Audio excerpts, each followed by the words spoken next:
Parties, branded कपड़े और pre wedding photoshoot. Pune के अमीर घरानों की बेहद आलीशान लाइफस्टाइल जीने वाली सिया गोयल की हाई फाई जिंदगी पर अब 16 जुलाई तक के लिए ताला लग चुका है।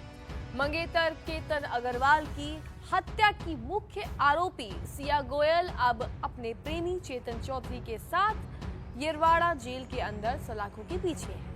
कभी स्नैपचैट पर ऐसी शादी जो होने ही नहीं वाली थी, जैसे सीक्रेट कोड वर्ड्स लिखने वाली सिया गोयल का स्मार्टफोन अब पुलिस के पास आ चुका है।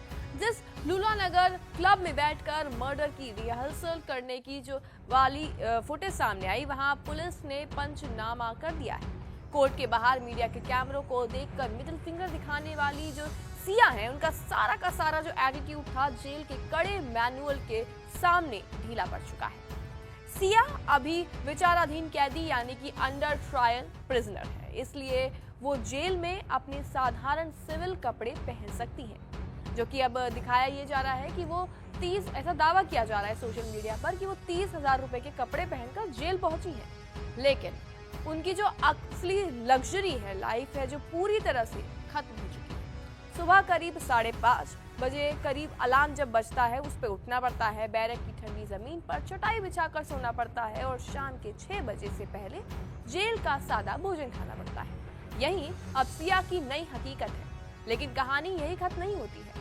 16 जुलाई तक भले ही दोनों सलाखों के पीछे रहे, लेकिन पुणे पुलिस बैकएंड पर अपनी जांच और तेज करने वाली है यहाँ पर, और फॉरेंसिक एक्सपर्ट्स दोनों के फोन से डिलीट की गई जो स्नैपचैट स्टोरीज हैं, सीक्रेट कोड्स हैं और इमोजीज हैं, उनको डिकोड करने में लगे हुए हैं, क्योंकि पुलिस को शक है कि इस खौफनाक मर्डर प्लॉट में कोई तीसरा किरदार भी शामिल था, जिसकी कुंडली अब लगातार 16 जुलाई तक खंगाली जाएगी। क्योंकि दोनों आरोपियों ने नार्को और जो लाई डिटेक्टर टेस्ट है उसे करने से साफ इनकार कर दिया था, तो इसलिए अब पुलिस केवल और केवल कंक्रीट डिजिटल एविडेंस और गवाहों के आधार पर ही कोई भी चार्जशीट मजबूत करने में लगी हुई है। वहीं दूसरी तरफ अगर हम देखते हैं तो 16 जुलाई से पहले सिया के वकील कोर्ट में जमानत यानी कि बेल की अर्जी लगाने की पूरी जद्दोजहद कर रहे हैं, जिसे खारिज कराने के लिए पुलिस अब पुख्ता सबूत भी जुटा रही है। इसके अलावा सिया के भाई और उसके वकील के बीच अब फीस को लेकर